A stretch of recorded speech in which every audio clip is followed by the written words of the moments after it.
The conversation around the Boston Celtics entering the 2025 to 2026 campaign has been painted with uncertainty. The cloud over Jason Tatum's ruptured Achilles is massive. Can he return this season, or will Boston have to navigate the entire journey without its face of the franchise? And if he does not come back until next year, can Jaylen Brown truly carry the weight of an entire city on his shoulders? But here is the real question. Does the absence of Tatum actually force the Celtics to unlock a new identity that could be even more dangerous? The roster looks different, leaner, more unpredictable, but hidden in that unpredictability is an opportunity. Derek White is no longer a role player. He is expected to step into the light. Anfernee Simons, the high-scoring guard with range and explosiveness, could be the surprise weapon that no team is preparing for. Peyton Pritchard, overlooked by many, is about to be tested in a way that could make or break his career. And the unproven big men, that is where the suspense rises. Nobody knows if they will collapse under the weight of expectations or if they will turn into the kind of frontline that shocks the East by February. But what nobody expected was the claim from Celtics analyst Adam Hart, who went out and made an audacious statement. He predicted that Boston's winning DNA will keep them right at the top of the East. Not just respectable, not just competitive, but pushing for the very top spot. That is a prediction that cuts against everything the doubters are saying. Because on paper, the Cavaliers look stacked. The Knicks are deeper than ever. Milwaukee and Philadelphia still lurk with stars who can dominate. So why make such a bold call? Because Hart believes that the regular season is not about stars alone. It is about culture, resilience, and teams that know how to win ugly. The Celtics have lived through finals heartbreak, locker room turbulence, and offseason shakeups, and yet they remain standing. History says Boston does not fold. The real suspense is whether that resilience translates into wins in the standings when so much is at stake. Ask yourself this: if Brown embraces the alpha role and White becomes the two-way anchor, what happens when Tatum eventually walks back through that door? Could the Celtics suddenly transform from survivors into predators? Could February's trade deadline, when Boston is rumored to still be active, turn into the trigger that puts them over the top? Imagine a roster with new reinforcements, Brown in peak form, and the possibility of Tatum's return lingering. That is not a team clinging to the play-in. That is a team the rest of the East does not want to face. The beauty of this season is the uncertainty. Every game feels like it could be a turning point. Every rumor at the deadline could reshape the narrative. And while analysts will argue that Boston's depth is thinner than in years past, depth does not win banners, belief does. The Celtics fanbase knows this story too well, the one where the league counts Boston out, only to watch the Shamrocks rise when the lights burn brightest. So the climax of this story may not arrive until spring.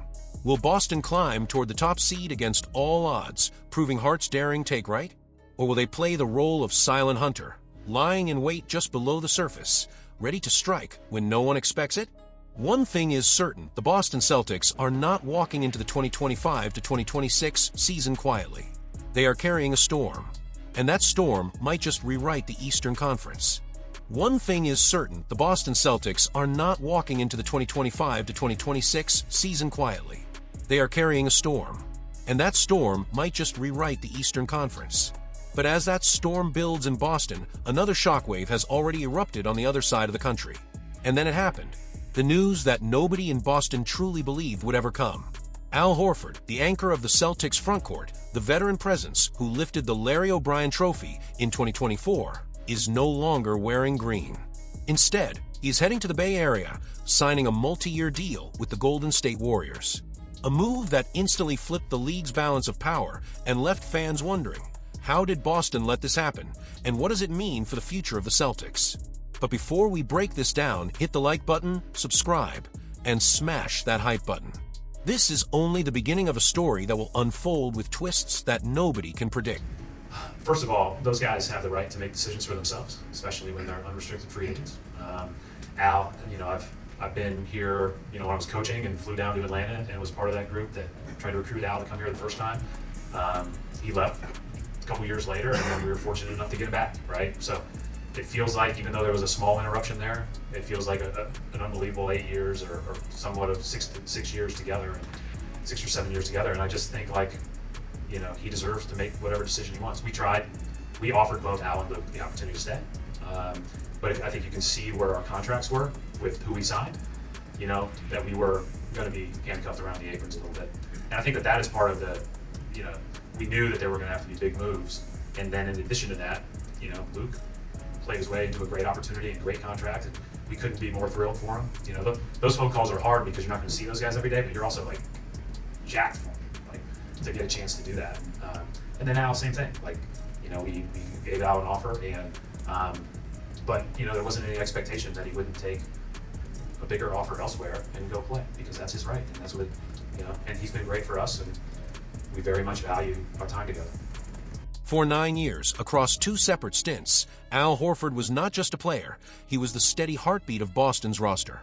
His leadership, his ability to defend, stretch the floor, and make the right play in the biggest moments defined the Celtics' championship run. And yet, in July of 2025, Golden State swooped in with their biggest offseason wish, and Boston was forced to watch a cornerstone walk away. But was it really Golden State's power that pulled Horford west, or was it Boston's own offseason reset that cracked the door wide open? Think back to the pivotal moment in Game 4 of the second-round series against the New York Knicks. Madison Square Garden, the Celtics down in a series, and then the devastating sight of Jason Tatum collapsing with a torn Achilles tendon. That injury did not just end Boston's playoff hopes, it sent shockwaves into the offseason, forcing Brad Stevens to make decisions that no general manager ever wants to make. Tatum out for nearly an entire season, an astronomical payroll looming, and the bitter reality that Boston could not keep everyone. So came the painful moves. Jrue Holiday gone, Kristaps Porzingis gone. Contracts shifted, flexibility gained, but the price was high. Suddenly, the roster looked less like a defending champion and more like a team caught in transition. And in that vulnerable moment, the Warriors made their play. Golden State did not just want Horford, they needed him. Their front office had circled his name months earlier, knowing that their window with Stephen Curry and Draymond Green is shrinking. They needed a reliable center who could give them defensive stability and playoff poise. Horford, even at 39 years old, was the perfect fit. And what nobody expected was that Boston's turbulence would give them exactly the opening they prayed for. But here is where the curiosity rises. Did Horford truly want to leave Boston, or was he pushed by circumstances? League sources suggest that he still saw Boston as a second home, that he never would have considered Golden State if Tatum had not gone down and if the roster had not been dismantled. The Celtics' own success, paradoxically, is what made his departure possible. Because once those veterans left, once Tatum's future was clouded, the path became clear for Horford to accept Golden State's offer. This is not just a story about losing a player, it is a story about timing, opportunity, and the chessboard of the NBA. Boston's front office knew sacrifices had to be made to keep the long-term vision alive. Golden State knew they had to strike before the window closed on Curry's prime. The result, Horford in blue and gold, leaving Boston with both a void and a new challenge. And yet, Celtics fans should not despair, because the departure of Horford, while shocking, also forces the team to evolve. The younger bigs now have no safety net. They are being thrown into the fire, and history shows that in Boston, fire forges champions. Think about the ripple effect. Without Horford, Derek White and Jaylen Brown must lead with more urgency. Anfernee Simons becomes more than a scorer, he becomes essential. Peyton Pritchard, no longer in the shadow, has to command games. It is a trial by fire, but trials are what create dynasties. And here is the ultimate suspense. What if Horford's departure actually strengthens Boston's long-term run? What if losing him now gives the franchise the flexibility to add new blood by February's trade deadline, just as the season hits its turning point? What if Tatum returns next year to a roster that has been hardened, tested, and rebuilt under fire? That could be the perfect storm. The Celtics are not collapsing, they are reshaping. And while Warriors fans celebrate their coup, Boston fans should see the bigger picture. Al Horford gave his heart, won his ring, and now takes his final challenge to the West. But the Celtics storm is only beginning. And the rest of the East, no matter how confident the Cavaliers or the Knicks may be, should be asking themselves one question. What happens when Boston, forced into the unknown, discovers a new identity powerful enough to change everything? Because the truth is, the loss of Horford might look like the end of an era, but it could also be the spark that begins the next one. The loss of Al Horford may have looked like the end of an era, but what if it was only the first domino in a larger plan? What if the Boston Celtics, stripped of veterans, shaken by Jason Tatum's injury, and underestimated across the league, were about to unleash a move that nobody saw coming? The storm in Boston is not slowing down, is gaining force. and the eye of that storm now centers on one name: Anfernee Simons. The 25-year-old guard, acquired in the whirlwind trades of June, was supposed to be a temporary piece, a scorer who could bridge the gap during a transitional season. But then came the speculation. Could Boston really flip him again, turning a salary maneuver into the catalyst of their next chapter? And if they did, where could Simons land, and what could the Celtics gain in return? Before we unpack this, make sure to hit the like button, subscribe, and slam the hype button. What is happening now is more than trade talk. Is the unraveling of a bigger picture that could redefine the Celtics' path back to the top. Now let's break it down. Boston's decision to move Jrue Holiday and Kristaps Porzingis was never about surrender. It was about survival. The second apron loomed over the franchise like a storm cloud. To reset their books and prepare for a future with a healthy Tatum, Brad Stevens needed flexibility. That flexibility came in the form of Simons, a young guard with elite scoring chops and an expiring deal worth $27,600,000. On the surface, it looked like a stopgap. But then the unexpected happened. In late September, just weeks before opening night, Houston Rockets guard Fred VanVleet suffered a devastating torn ACL. Houston suddenly faced the prospect of losing its veteran leader for the entire season, despite signing him in July to a 2-year deal worth $50 million. The ripple effect was immediate. Analysts began circling one name: Anfernee Simons. Brad Bakken of CBS Sports floated the scenario. Houston, desperate for a replacement, could target Simons, whose contract lines up almost perfectly with VanVleet's. The Rockets could throw in draft capital, maybe even a young prospect, while Boston gains a veteran guard on a shorter financial commitment, plus assets that fuel the long-term rebuild around Tatum. On paper, it works. But here is the suspense. Would Stevens really move on from Simons so quickly? Or would he gamble on letting Simons prove himself as a cornerstone alongside Brown and White? The questions only grow from here. Simons has never been in a situation like Boston.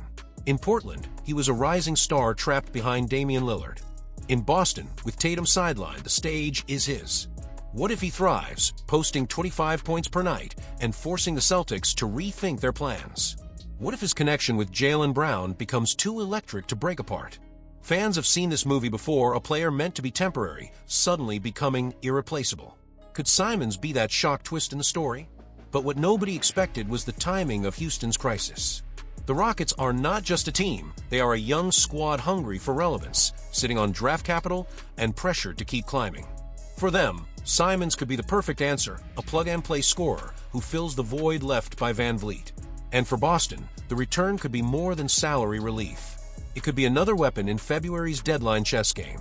Imagine a package that brings back VanVleet, who even injured could be a leader in the locker room, plus a future first-round pick that Brad Stevens can use as ammunition for a blockbuster next season. Must Sarah K trading Simons now would be too soon?